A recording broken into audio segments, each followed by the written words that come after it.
सातवां बेताल सत्यशील की कथा। राजा विक्रमादित्य ने पुनः सिंसपा वृक्ष के समीप जाकर बेताल को नीचे उतारा और उसे कंधे पर उठाकर वापस लौट पड़ा। उसे लेकर जब वह वहां से चला तो मार्ग में बेताल फिर बोला, राजन, मुझे पाने के लिए तुम बहुत ही परिश्रम कर रहे हो। तुम्हारे श्रम को भुलाने के लिए इस बार मैं तुम्हें एक नई कथा सुनाता हूँ। पूर्व सागर के तट पर ताम्रलिप्त नाम की एक नगरी है। प्राचीन काल में वहां चंद्रसेन नाम का एक राजा राज करता था। वह राजा महाप्रतापी था। वह शत्रुओं का धन तो छीन लेता था, किंतु पराये धन या संपत्ति को हाथ भी नहीं लगाता था। वह पर स्त्रियों से तो मुंह फेर रहता था, किंतु रणभूमि में अपने दुश्मनों का वध करते हुए उसे तनिक भी संकोच नहीं होता था। एक बार उस राजा की ड्योढ़ी पर दक्षिण का सत्यशील नामक एक राजकुमार आया। उसने राजा के पास अपने आने की सूचना भिजवाई और अपने अन्य साथियों सहित उनके सम्मुख अपनी निर्धनता दिखाने के लिए चिथड़े फाड़े। वह वहां प्रत्याशी बनकर अनेक वर्षों तक राजा की सेवा करता रहा, किंतु राजा से कोई पुरस्कार न पा सका। तब उसने सोचा, राजकुल में जन्म पाने के बाद भी मैं इतना दरिद्र क्यों हूँ, और दरिद्र होने पर भी मेरे मन में विधाता ने इतनी महत्वाकांक्षा क्यों दी है। मैं अपने साथियों के साथ इस प्रकार राजा की सेवा कर रहा हूँ और भूख से कष्ट पा रहा हूँ, फिर भी राजा ने हमारी ओर आंख उठाकर भी नहीं देखा। सत्यशील यह बातें सोच ही रहा था कि एक दिन राजा आखेट को निकला। घोड़ों पर पैदल चलने वालों के साथ वह भी राजा के साथ वन में गया। आखेट करते हुए राजा ने उस वन में एक विशाल मतवाले शुअर का दूर से पीछा किया। उसका पीछा करता हुआ वह बहुत दूर एक दूसरे वन में जा पहुंचा। वहां घास पात से ढके मैदान में शुअर गायब हो गया और थके हुए राजा को उस महावन में दिशा भ्रम हो गया। हवा से बातें करने वाले घोड़े पर सवार राजा के पीछे पीछे भूख और प्यास से व्याकुल सत्यशील उसे खोजता हुआ पैदल ही किसी प्रकार उसके पास पहुंचा। उसे ऐसी बुरी हालत में देखकर राजा ने स्नेहपूर्वक पूछा, सत्यशील, क्या तुम वह मार्ग जानते हो जिससे हम यहाँ आए थे? यह सुनकर सत्यशील ने हाथ जोड़कर कहा, हाँ श्रीमान, मैं वह मार्ग जानता हूँ, लेकिन अभी कुछ देर यहाँ विश्राम करें, क्योंकि अभी बहुत तेज गर्मी है। सूर्य देवता अभी बहुत तेजी से अपने तेज को पृथ्वी पर फैला रहे हैं। ठीक है, राजा ने कहा, पर तुम यह तो देखो कि ऐसे में कहीं पानी भी मिल सकता है या नहीं। प्यास के कारण मेरा गला सूख रहा है। देखता हूँ श्रीमंत। यह कहकर सत्यशील एक ऊंचे वृक्ष पर चढ़ गया, जहां से उसे एक नदी दिखाई पड़ी। वृक्ष से उतरकर वह राजा को वहां ले गया। तत्पश्चात राजा को जल पिलाकर उसकी थकान दूर की। राजा के पानी पी लेने के पश्चात उसने अपने कपड़े की खूंट से कुछ मधुर आंवले निकाले और उन्हें धोकर राजा के समक्ष पेश किया। जब राजा ने उससे यह पूछा कि यह कहाँ से लाए, तब वह अंजलि में आंवले लिए हुए घुटनों के बल बैठ गया और राजा से बोला, हे स्वामी, मैं पिछले 10 वर्षों से इन आंवलों पर ही निर्वाह करता हुआ बौद्ध मुनि का व्रत धारण करके आपकी आराधना कर रहा हूँ। इसमें संदेह नहीं कि सच्चे अर्थों में तुम्हारा मन सत्यशील है। ऐसा कहकर कृपावश उस राजा ने सोचा, उन राजाओं को धिक्कार है जो सेवकों का दुख नहीं जानते, और उनके मंत्रियों की भी धिक्कार है जो अपनी वैसी स्थिति राजा को नहीं बतलाते। यह सोचकर सत्यशील के बहुत कहने सुनने पर राजा ने उसके हाथ से 2 आंवले लेकर खाए और जल पिया। अनंतर सत्यशील ने भी जल पिया और राजा के साथ वहां कुछ देर विश्राम किया। बाद में सत्यशील ने घोड़े पर जीन कसी और उस पर राजा को सवार कराया। वह स्वयं राह दिखाता हुआ आगे आगे चला। राजा के बहुत कहने पर भी वह उसके घोड़े पर पीछे नहीं बैठा। रास्ते में राजा के बिछुड़े हुए सैनिक भी मिल गए और सबको साथ लेकर वे राजधानी लौट आए। राजधानी में पहुंचकर राजा ने उसकी स्वामी भक्ति का वृत्तांत सबको सुनाया, लेकिन उसे भरपूर धन और धरती देकर भी अपने को उऋण नहीं माना। इस तरह सत्यशील कृतार्थ हुआ। प्रत्याशी का रूप छोड़कर राजा चंद्रसेन के निकट रहने लगा। एक बार राजा ने उसे अपने लिए सिंहल नरेश की कन्या मांगने हेतु सिंघल द्वीप भेजा। समुद्र मार्ग से जाने के लिए सत्तुशील ने अपने अभिष्ट देवता का पूजन किया और राजा की आज्ञा से ब्राह्मणों सहित जहाज पर सवार हुआ। जहाज जब आधे रास्ते में पहुंचा तभी अचानक एक आश्चर्य हुआ। उस समुद्र के भीतर से एक ध्वज ऊपर उठा। वह ध्वज उत्तर ऊपर उठता गया और उसकी ऊंचाई बहुत अधिक हो गई। उस ध्वज का दंड सोने से बना हुआ था और उस पर रंग बिरंगी पताकाएं फहरा रही थी। अचानक उसी समय आकाश में घटाएं घिर आई, मूसलाधार वर्षा होने लगी और हवा की गति तीव्र हो उठी। जिस प्रकार हाथी को बलपूर्वक खींचा जाता है उसी प्रकार वर्षा और वायु के द्वारा खींचकर सत्तुशील का जहाज उस ध्वज स्तंभ से जा बंधा। उस जहाज पर जो ब्राह्मण थे वो भयभीत होकर अपने राजा चंद्रसेन को पुकारते हुए चिल्लाने लगे, हे राजन, हमें बचा लो, यह क्या अनर्थ हो रहा है। जब उनका रोना चिल्लाना सत्तुशील से न सुना गया तो वह स्वामी भक्त हाथ में तलवार लेकर अपने वस्त्र समेट कर ध्वज के निकट समुद्र में कूद पड़ा। वास्तविक कारण न जानने पर भी उसने समुद्र के इस उपद्रव का प्रतिकार करने के लिए अपने प्राणों की बाजी लगा दी। सत्तुशील जब समुद्र में कूदा तब वायु के प्रचंड झोंकों और समुद्र की लहरों ने उसके जहाज को दूर फेंक दिया। जहाज खंड खंड हो गया और उसमें बैठे लोग समुद्री जलचरों का भोजन बन गया। सत्तुशील ने समुद्र में डुबकी लगाने के बाद जब चारों तरफ देखा तो वहां समुद्र के बदले उसे एक सुंदर नगरी दिखाई पड़ी। उस नगरी में मणियों के खंभों वाले चमकते स्वर्ण भवन थे, उत्तम रत्न जड़ित गलियां थी और शोभा से परिपूर्ण अनेक उद्यान थे। वहां उसने मेरू पर्वत के समान ऊंचा कात्यायनी देवी का मंदिर देखा। उसकी दीवारें अनेक प्रकार की मणियों से बनी थी और जिसके ध्वज पर अनेक वर्णों के रत्न टंगे थे। वहां देवी को प्रणाम करके स्तुति पूर्वक उनका पूजन करके वह यह सोचता हुआ कि यह कैसा इंद्रजाल है, देवी के सम्मुख बैठ गया।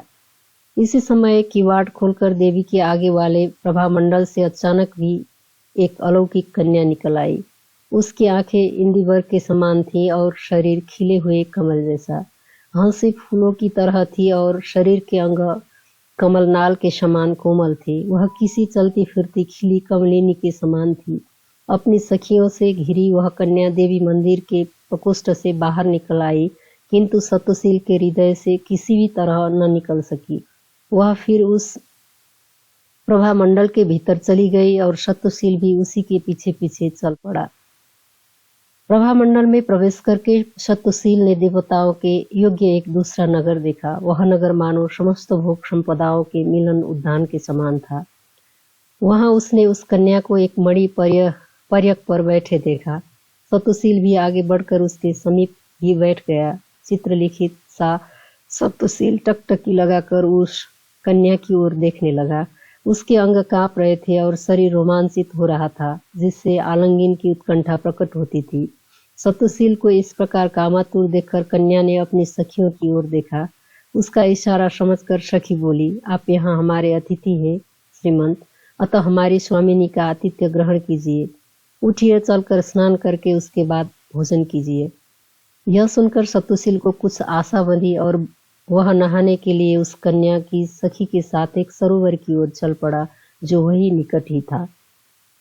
सत्तुशील ने सरोवर में डुबकी लगाई, लेकिन जब वह ऊपर आया तो वहां का सारा दृश्य ही बदला हुआ नजर आया। वह कन्या और उसकी सखियां गायब हो चुकी थी और वह स्वयं भी ताम्रलिप्त नगर में राजा चंद्रसेन के उद्यान के एक तालाब में आ पहुंचा था। यह देखकर सत्तुशील को बड़ा आश्चर्य हुआ। वह सोचने लगा, अरे यह कैसा आश्चर्य है, मैं तो उस अलौकिक नगरी में सरोवर में नहाने के लिए जल में उतरा था और आप पहुंचा यहाँ। वह कन्या और उसकी सखियां भी गायब हैं, तो उस कन्या ने मुझे मूर्ख बनाया है। यह सोचता हुआ वह उस उद्यान में घूमने और विलाप करने लगा। कन्या से मिलने की इच्छा में उसकी दशा पागलों जैसी हो गई। उद्यान के माली ने उसे ऐसी हालत में देखा तो उसने तुरंत राजा चंद्रसेन को सूचना पहुंचाई। इस पर राजा चंद्रसेन स्वयं ही सत्तुशील को देखने अपने उद्यान में पहुंचा। राजा चंद्रसेन ने उसे सांत्वना दी और पूछा, मित्र, तुम्हें यह पागलपन कैसे हो गया? मुझे बताओ मित्र, शायद मैं कुछ तुम्हारी सहायता कर सकूं।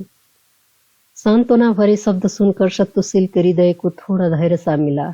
तब उसने अपने साथ जो कुछ भी घटा था सब सिलसिलेवार राजा चंद्रसेन से कह सुनाया। सुनकर राजा ने कहा, तुम व्यर्थ का शोक मत करो मित्र, मैं तुम्हें उसी मार्ग से ले जाकर तुम्हारी प्रिया उस असुर कन्या के पास पहुंचा दूंगा। अगले दिन मंत्री को राज्यभार सौंप कर और एक जहाज पर सवार होकर राजा चंद्रसेन सत्यशील के साथ चल पड़ा। बीच समुद्र में पहुंचकर सत्यशील ने पहले की ही तरह पताका के साथ ध्वज को उठता देखकर राजा से कहा, यही वह दिव्य प्रभाव वाला महाध्वज है। ध्वज के पास जब मैं कूद पड़ूं तब आप भी कूद जाइएगा। तब वो दोनों ध्वज के निकट पहुंचे और जब ध्वज डूबने लगा तब बीच में ही सत्यशील समुद्र में कूदा। डुबकी लगाने के बाद वो दोनों उसी दिव्य नगर में जा पहुंचे। वहां राजा ने आश्चर्यपूर्वक देखते हुए देवी पार्वती को प्रणाम किया और सत्यशील के साथ वहीं बैठ गया। उसी समय उस प्रभा मंडल से अपनी सखियों सहित वह कन्या बाहर निकल आई, जिसे देखकर सत्यशील ने बताया, राजन यही है वह सुंदरी जिससे मैं प्रेम करने लगा हूँ। उस कन्या ने भी राजा को देख लिया था। वह कन्या जब कात्यायनी देवी के मंदिर में पूजन करने चली गई तो राजा चंद्रसेन सत्यशील को साथ लेकर उद्यान में चला गया। कन्या जब पूजन समाप्त करके मंदिर से बाहर निकली तो उसने अपनी सखी से कहा, सखी जरा जाकर देखो तो मैंने जिन महापुरुष को यहाँ देखा था वे कहाँ है। मुझे वह कोई श्रेष्ठ व पूज्य पुरुष महसूस हुए थे, अतः उनसे प्रार्थना करो कि वो यहाँ पधारे और हमारा आतिथ्य स्वीकार करें। सखी जब राजा चंद्रसेन और सत्यशील के पास पहुंची और उन्हें कन्या का संदेश सुनाया तो चंद्रसेन ने उपेक्षा से कहा, हमारा इतना ही आतिथ्य बहुत है, अधिक की कोई आवश्यकता नहीं है। कन्या की सखी ने लौटकर जब यही बात उसे बताई तो वह असुर कन्या उससे मिलने को और भी व्यग्र हो गई। इस बार वह स्वयं उन दोनों के पास पहुंची और उनसे आतिथ्य ग्रहण करने का निवेदन किया। इस पर राजा चंद्रसेन ने सत्यशील की ओर संकेत करते हुए उस कन्या से कहा, मैं इनके कहने के अनुसार देवी का दर्शन करने के लिए ध्वज मार्ग से यहाँ आया था। मैंने माता कात्यायनी के परम अद्भुत मंदिर और उसके बाद तुमको भी देखा। उसके बाद हमें और किस आतिथ्य की आवश्यकता है। यह सुनकर वह कन्या बोली, तब आप लोग त्रिलोक में अद्भुत मेरे दूसरे नगर को देखने के लिए कौतूहल से ही मेरे साथ चलिए। उस कन्या के ऐसा कहने पर राजा चंद्रसेन ने हंसकर कहा, इस सत्यशील ने मुझे उसके बारे में भी बतलाया है। वहां पर स्नान करने के लिए एक सरोवर भी है। तब उस कन्या ने कहा, देव आप ऐसी बात न कहें, मैं यूं ही धोखा देने वाली नहीं हूँ। तब फिर आप जैसे पूज्य को कैसे धोखा दे सकती हूँ। मैं आप लोगों की वीरता के उत्कर्ष से आपकी अनुचरी हो गई हूँ, अतः आपको इस प्रकार मेरी प्रार्थना अस्वीकार नहीं करनी चाहिए। असुर कन्या का ऐसा आग्रह सुनकर राजा चंद्रसेन मान गया और वह सत्यशील सहित प्रभा मंडल के निकट जा पहुंचा। वह कन्या उन्हें किसी प्रकार खुले दरवाजे से अंदर ले गई, जहां उन्होंने उसके दूसरे अलौकिक नगर को देखा। वह सचमुच एक विलक्षण नगर था। वहां सभी वस्तुएं सदा वर्तमान रहती थी। वृक्षों में फूल और फल बने रहते थे और वह समूची नगरी रत्न तथा सुवर्ण से बनी हुई थी। उस नगरी की भव्यता ऐसी थी जैसे वो दोनों सुमेरु पर्वत पर आ पहुंचे हों। असुर कन्या ने एक सुंदर कक्ष में उन्हें ले जाकर बहुमूल्य रत्न जड़ित सिंहासन पर बैठाया और अनेक प्रकार से उनका आतिथ्य सत्कार करके अपना परिचय दिया। मैं असुर राज कालनेमी की कन्या हूँ। मेरे पिताजी की मृत्यु चक्रधारी विष्णु के चक्र से हुई थी। यहाँ जरा वृद्धापन और मृत्यु की बाधा नहीं होती और सभी मनोकामनाएं स्वतः ही पूरी हो जाती है। फिर उसने राजा चंद्रसेन से प्रार्थना की, अब आप ही मेरे पिता है और इन दोनों नगरों के साथ मैं आपके अधीन हूँ। मेरी प्रार्थना स्वीकार करके आप मुझे अनुग्रहित कीजिए। इस प्रकार जब उस कन्या ने अपना सब कुछ राजा को सौंप दिया तब वह कन्या से बोला, बेटी यदि ऐसी ही बात है तो मैं तुम्हें इस सत्यशील के साथ विवाह बंधन में बांधता हूँ। यह वीर है, धीर है और दोष रहित है। अब यह मेरा मित्र भी है और संबंधी भी। राजा के इस आग्रह को असुर कन्या ने तत्काल स्वीकार कर लिया और सत्यशील के साथ विवाह रचा लिया। सत्यशील के मन की साध पूरी हो गई और उसने राजा चंद्रसेन का बहुत बहुत आभार माना।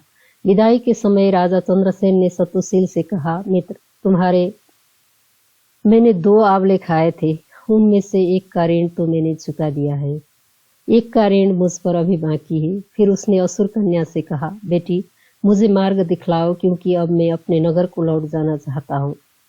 राजा को ऐसा कहने पर उस असुर कन्या ने उन्हें अपराजित नाम का खड्ग और खाने के लिए एक ऐसा फल दिया जिससे न तो राजा पर कभी बुढ़ापा आए और न ही उसे मृत्यु का भय सताए। फिर उन दोनों चीजों को लेकर असुर कन्या द्वारा बतलाए सरोवर में डुबकी लगाकर राजा वापस अपने देश जा पहुंचा। सतुशील भी सुखपूर्वक उस असुर कन्या के साथ दोनों नगरों पर शासन करने लगा।